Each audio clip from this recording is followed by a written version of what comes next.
They say that breast is best, but what if you can't? Even though I believe that seeing a lactation consultant can make a great difference in supporting you, there's still a need to understand the myths, the science, and the guilt around feeding your baby.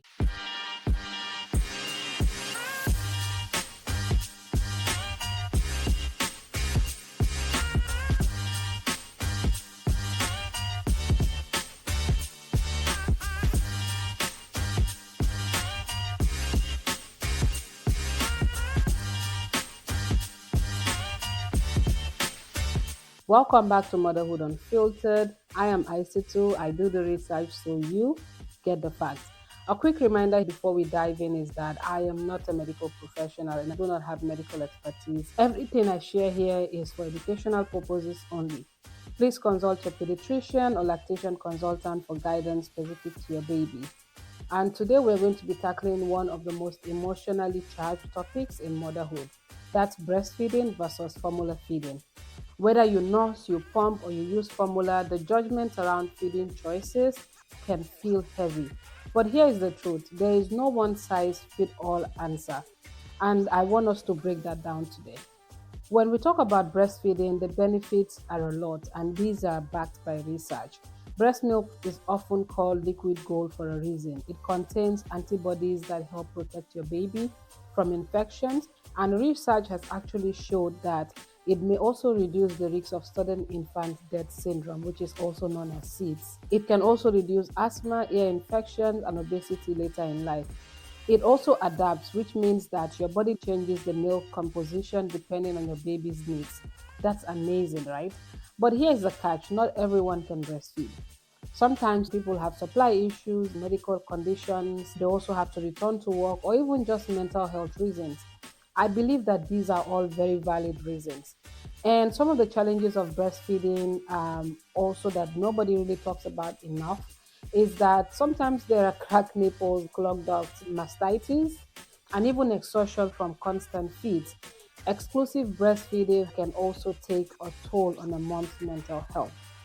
Studies show that moms who feel pressured to breastfeed despite struggles are at higher risk of postpartum depression and anxiety. While breastfeeding has benefits, it is not always the best choice for every family. Formula has come a very long way. It's designed to meet babies' nutritional needs and it is FDA regulated in the US. Research shows that formula fed babies grow and thrive. Is it identical to breast milk? Of course not. But it's safe, reliable, and it nourishes millions of healthy children worldwide. The stigma around formula feeding often comes from outdated ideas and cultural pressure. In reality, using formula can help share the load with partners, support maternal well being, and provide flexibility. Here's something that people don't really talk about enough. There's also what we call combo feeding, which means you can breastfeed and formula feed, and that's completely normal. It can ease supply stress, allow moms to rest, and still give babies the benefits of breast milk. This part does matter a lot, and how you feed your baby should never cost you your peace of mind. A mom who is exhausted, resentful, or depressed is not serving herself or her baby. Research has consistently shown that maternal mental health directly affects child development. So sometimes choosing formula or combo feeding is the healthiest choice for the whole family. And at the end of the day, what matters is a fed baby and a healthy mom. So breastfeeding is wonderful if it works for you. Formula is wonderful if that's also what you choose to do. And combo feeding is also wonderful. There is no gold medal for breastfeeding and there is no shame in formula. So the next time someone tries to tell you how you should feed your baby, remind yourself that you're doing what works for your family and that's what matters. Thank you for joining me on today's episode of Motherhood Unfiltered. I do hope that this conversation lifted a weight off your shoulder, and if it did, please do share it with another mom who needs to hear it. And do not forget to subscribe so you never miss an episode. I will see you next time.